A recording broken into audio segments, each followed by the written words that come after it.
love lives here. So thank you. Good morning. Thank you for being here, everyone, all our furries. I think we only have dogs here today. Is that correct? Okay. Let me tell you about Kage. He's big.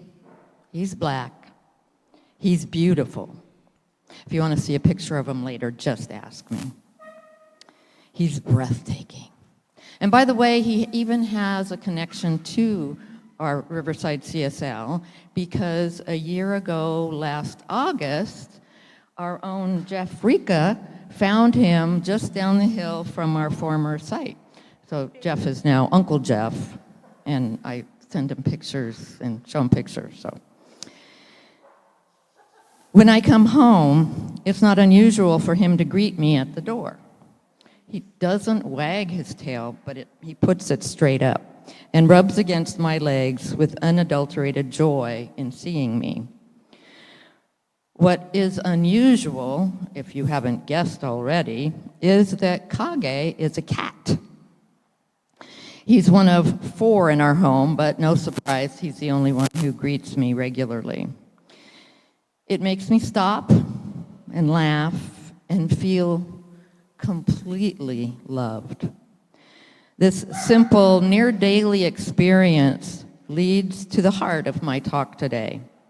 Pets are living, breathing expressions of God's perfect love and joy in our world.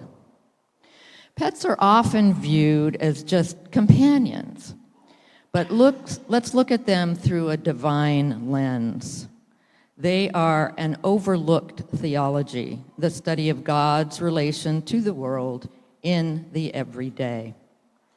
I believe that we can see the divine's nature reflected in pets in 3 key ways. 1, their unconditional love reflects its agape, or selfless, unconditional love for us. 2, their simple joy reflects its delight in its creation. And 3, our caring for them reflects the nature of the divine stewardship for us. So let's dig a little deeper into these ways our pets show us the Creator. First, that pets reflect its agape, selfless love, is the most profound lesson. They don't care about our status, our bank account, or our mistakes. They only care that we are present. I have no doubt that they have a direct connection to spirit. It doesn't love us because we earned it or because we are without flaw.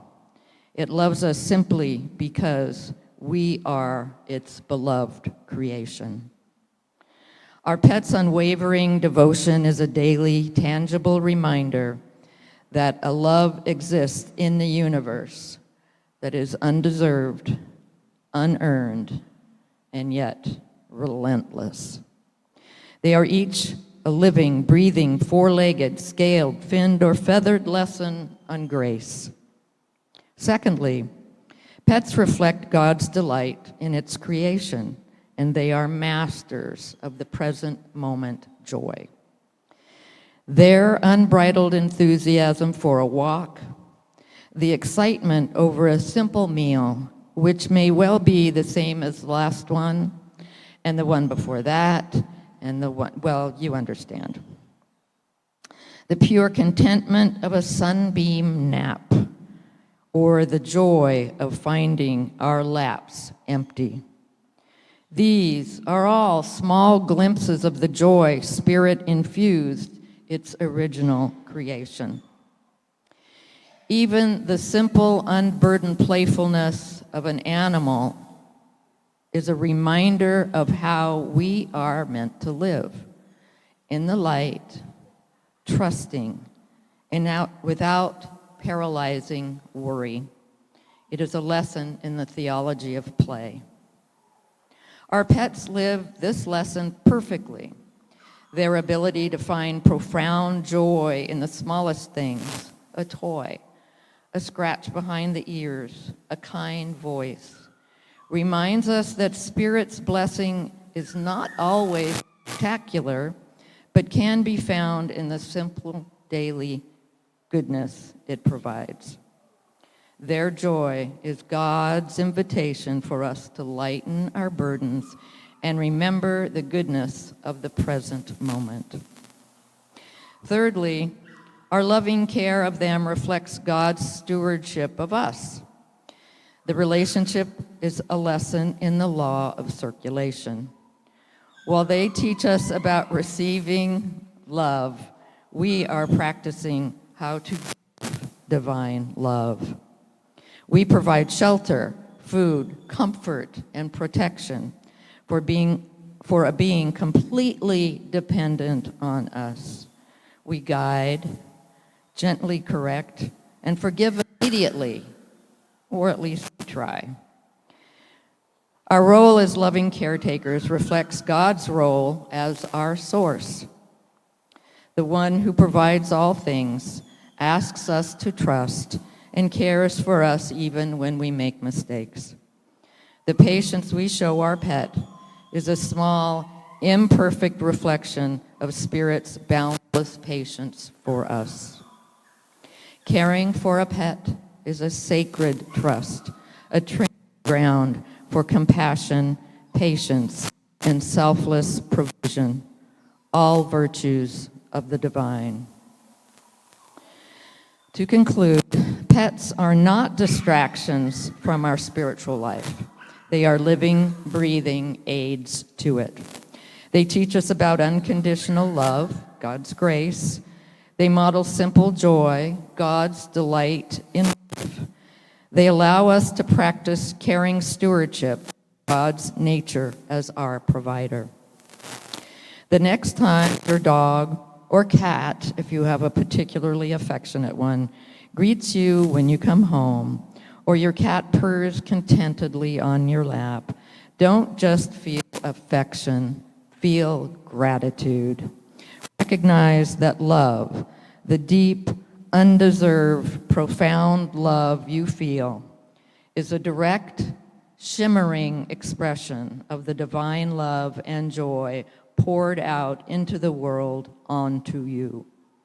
They are four-legged or two-legged or finned or scaled theologians, here to teach us the simplest, most fundamental truth, which is this: each of us is truly and deeply loved. So this is a reading from Ernest Holmes' The Science of Mind, Allison, page 493. And for those of you who remember Reverend Debbie Marks, she started the animal ministry program here at our CSL. So this book is the one that she gifted Jeanne before her passing.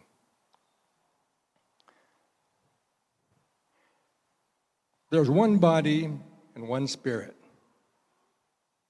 The entire creation of the body of God, who is one spirit. Within this one body are all bodies. That is, within the one creation, which is the product of the one spirit, are all bodies. We have learned that all material forms come from one ultimate substance. Any special body is some manifestation of this original stuff.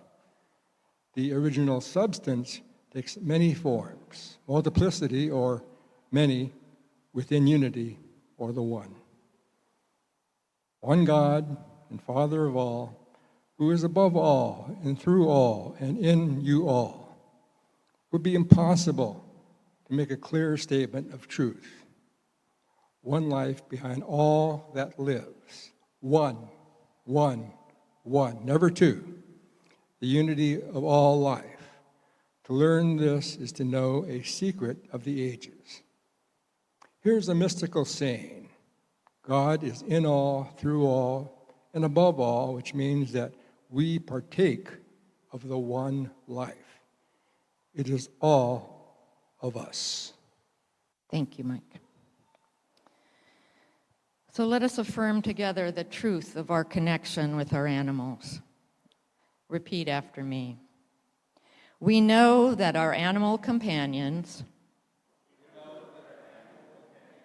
are perfect and complete expressions of spirit.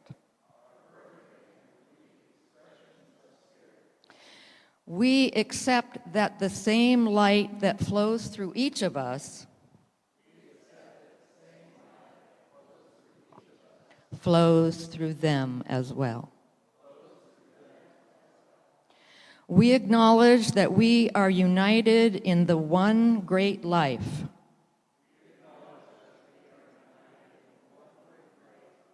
And in this unity, we are blessed.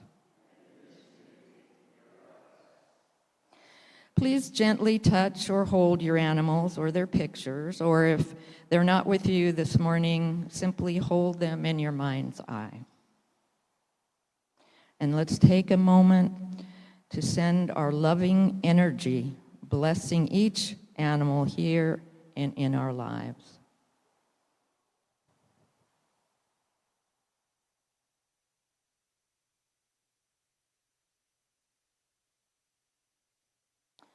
Thank you. So now we extend this blessing to all animals everywhere, the wild, the domesticated, the lost, and the found. We see them as beloved children of the one Spirit, and together we say, and so it is. And so it is. I know that God, Spirit, Source, is all there is. It is unconditional love, it is grace, it is the creator of the seen and unseen, and the provider of all the good that I can imagine and more. I recognize that I am one with the source and cannot be separated from it. I know that what is true for me is true for every living being, everywhere, every when. I celebrate that Spirit provides me with lessons daily in its grace and love everywhere I look, and especially in my pets, my dear companions, with whom life would be boring and with a lot less joy that I often take for granted. Going forward, I commit to recognizing and to being more alive, awake, and aware of the precious gift that my pets are. I give thanks for these moments of shared love and recognition. I'm grateful for the gift of my animal companions and the lessons they teach me about love, joy, and stewardship. Thank you, God, for these precious lives. I am grateful. I am blessed. I release this blessing into the universe, knowing it is already so. And together we say, and so it is. And so it is. And now if you want to stand for an affirmation.